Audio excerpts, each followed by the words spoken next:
Hi, my name is Amy. I'm with Cass County Public Library, and welcome to A Moment of Science. Today, we're going to be talking about light.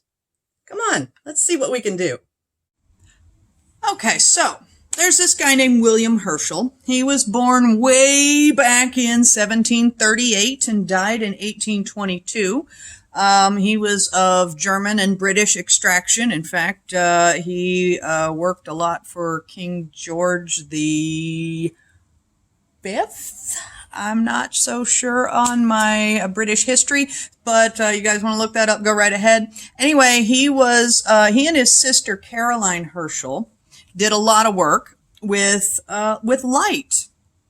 In 1781, he built a telescope a little bit before that, but in 1781, he was using it and he discovered a new planet, and it was the first new planet anyone had ever discovered since antiquity, since people started looking at the stars back in ancient Greece, back in ancient China. When people started looking at the stars, you can see a lot of the planets with your naked eye, but you need a telescope to see some of them. And the first to be discovered with a telescope was Uranus. And he discovered that one. He also liked to play with prisms. Not prisons, prisms with an M. And if you've never seen a prism is a triangular piece of glass or other clear material that is capable of refracting light and bending it to show all of its different wavelengths. And what he liked to do was he would run the light from a star through a prism and see what it looked like. Now, I'm not going to get into that real deep today because that's some really complex stuff, but suffice to say that rainbows from other planets don't always look the same as they do here. Here on Earth, we have a yellow sun. It actually puts out white light. We call it a yellow sun, but because it looks yellow to us, but it puts out a white light. And that white light, when you run it through our prism, isn't that a great picture of a prism? It turns into a rainbow. Hi, William. And so what William was doing one day, I don't know if this was on purpose or not, but he had a bunch of thermometers. And the thermometers somehow ended up over by the rainbow he made. And he noticed that there's a lot of different temperatures here within the rainbow. And he had one scattered off to the side, way over here. And he noticed it wasn't in the rainbow, but it was hot. So what's going on here?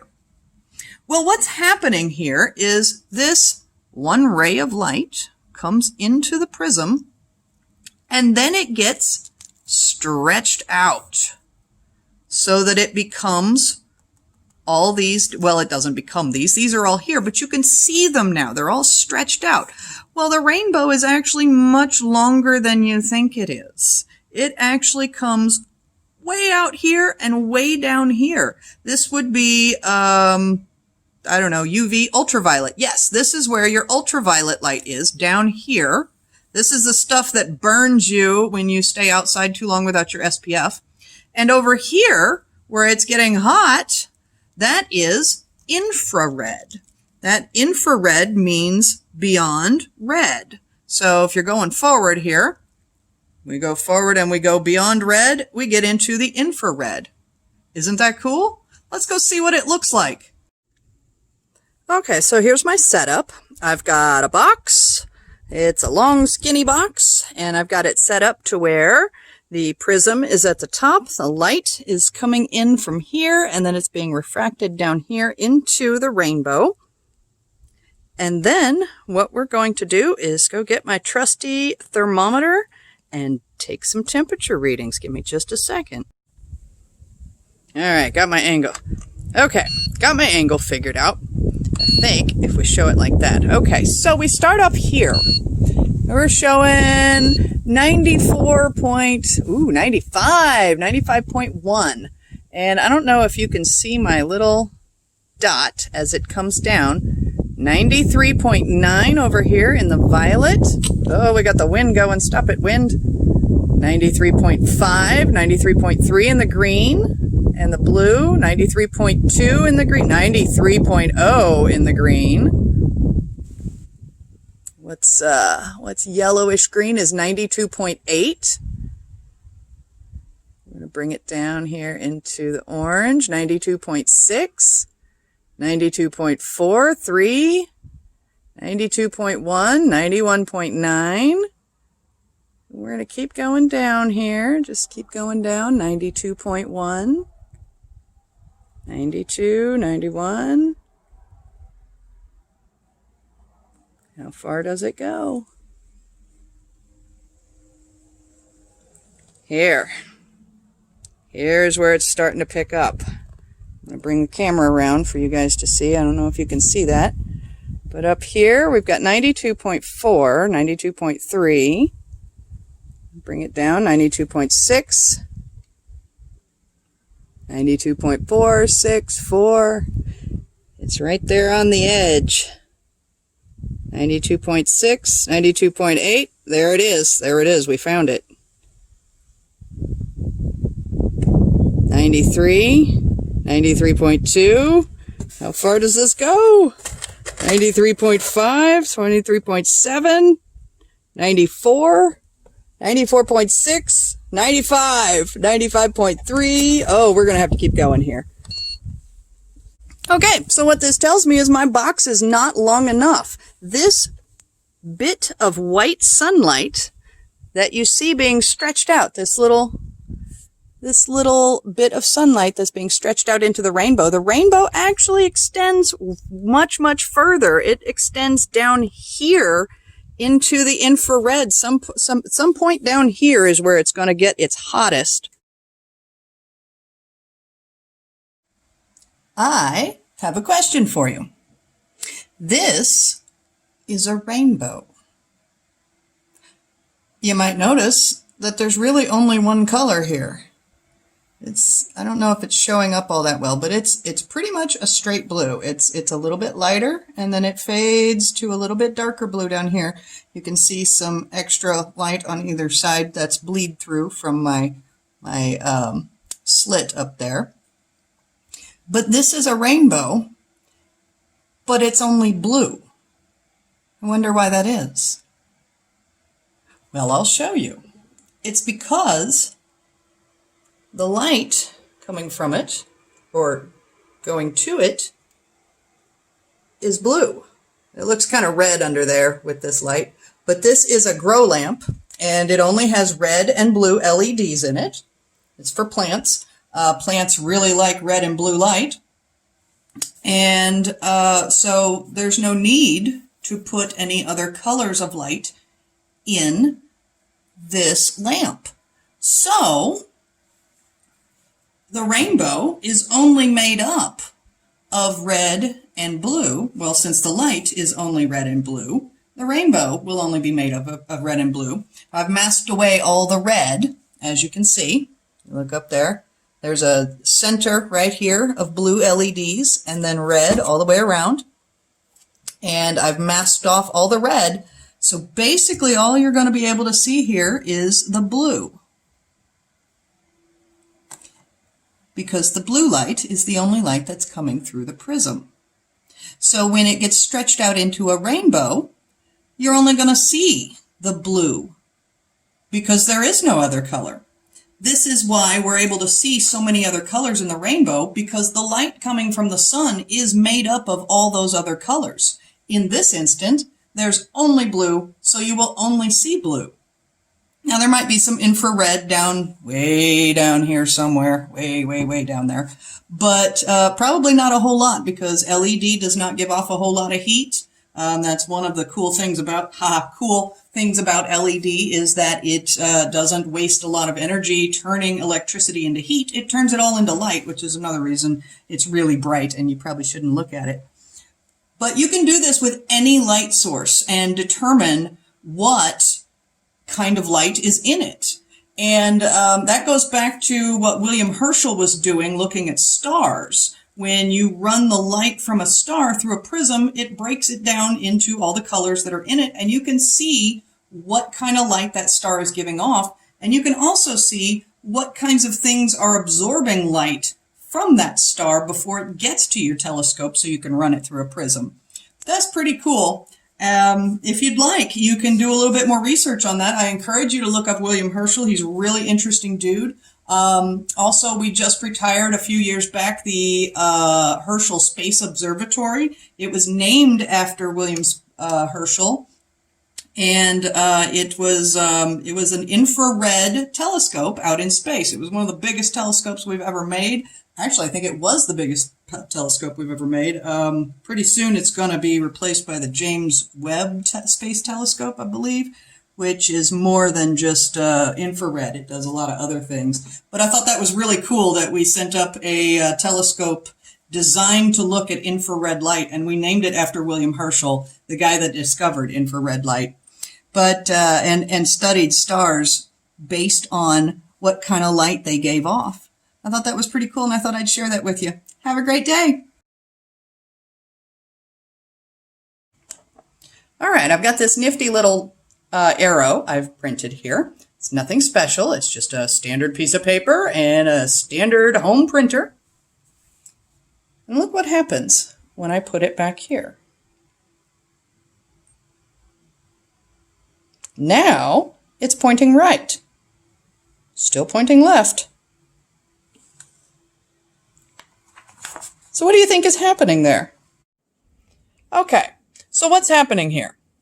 I've got my setup drawn out here. I've got my glass. Inside is our imaginary water. And we've got our arrow. This represents the direction of travel of light. The light comes in and hits our piece of paper. There, now it's a piece of paper with an arrow on it. And hits our piece of paper and bounces off. And then comes here to our lens. This is a lens, basically. And then what happens is it hits this outer wall of glass and the water inside, which we have seen has a very similar refractory index to glass, and it gets bent. And it goes that way. Now, there's all kinds of rays of light coming off of this thing. But we're only going to focus on two of them right now. The one here at the very end and the one here at this end. It does the same thing. It comes in, it hits this glass, goes through the glass, gets refracted, hits the water, gets refracted again, and then hits this glass and comes out again. Just like that. Well, over here, you've got someone watching. There, those are glasses. Because someone watching. And this light comes into their eyes. Well, look how it's oriented. We follow our trail back from here. This is the tail end of that arrow. And over here on this end is the front end of that arrow. So what are you going to see? You're going to see a piece of paper with an arrow on it that goes the opposite direction. Just like that.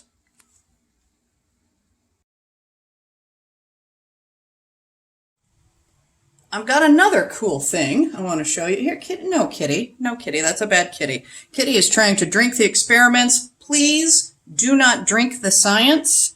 That's not a good thing. What I have here, let me dry my hands real quick. I have some water beads. Found these on clearance at Walmart. You can find them in the craft aisle, in the science experiment aisle, or you can also find them in the floral aisle. I chose a bunch of clear ones because I want to show you a little bit more about refraction. This is what they look like when you add water. You add water to them. They start out teeny tiny. And then you add water to them and let them sit for, I don't know, 6 or 8 hours. And then they become squishy. They absorb a lot of water and get really squishy. They're kind of fun to play with. Parents, feel free to let your kids play with these, but keep an eye on them. They come in all kinds of different sizes. They are great sensory toys. but these are rather small. These are only about a ½ inch. So these are kind of small for small children unattended. So keep an eye on them if you let them play with this stuff. But they are an absolute blast. But watch what happens when I drop one in here. Where'd it go? Oh my goodness, it disappeared. Let's try another one. That one disappeared too. Oh my goodness. How about a handful of them? I still can't see them. And why is that? That is because the refractory index on this little guy is almost identical to water. In fact, I bet we can do our little experiment here. There it is. You can see it. It's turning our arrow backwards. Isn't that cool? That's pretty neat. But you can just keep adding these things. I've got all kinds of them here. Let's see how many we can get in. And then you can feel them in there. See, it looks like I'm not grabbing anything, but look at that. Isn't that a blast? Here, let's do a whole bunch of them. And there they go. They disappear.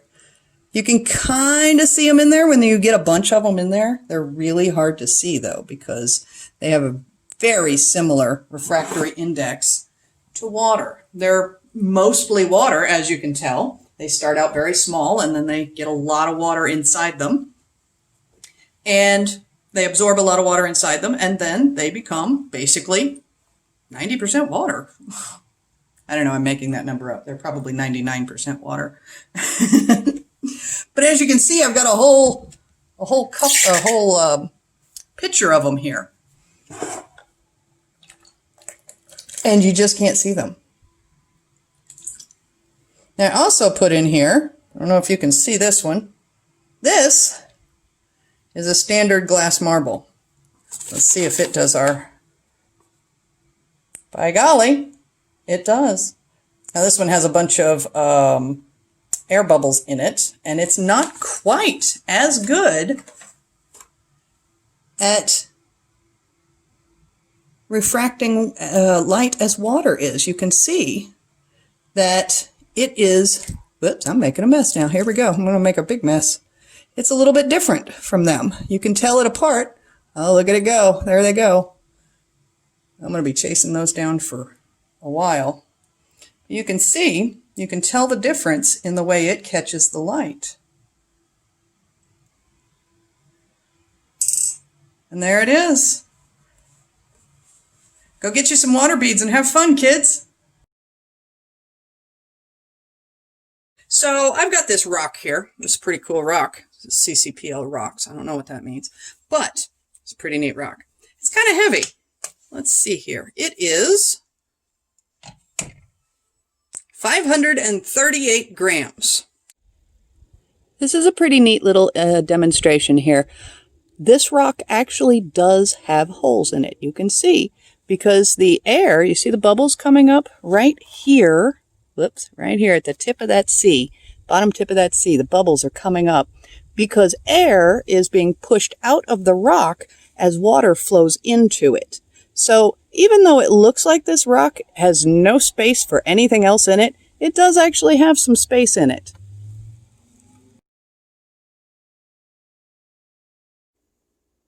Hey everybody, I wanted to show you something cool I noticed when I was doing last week's video.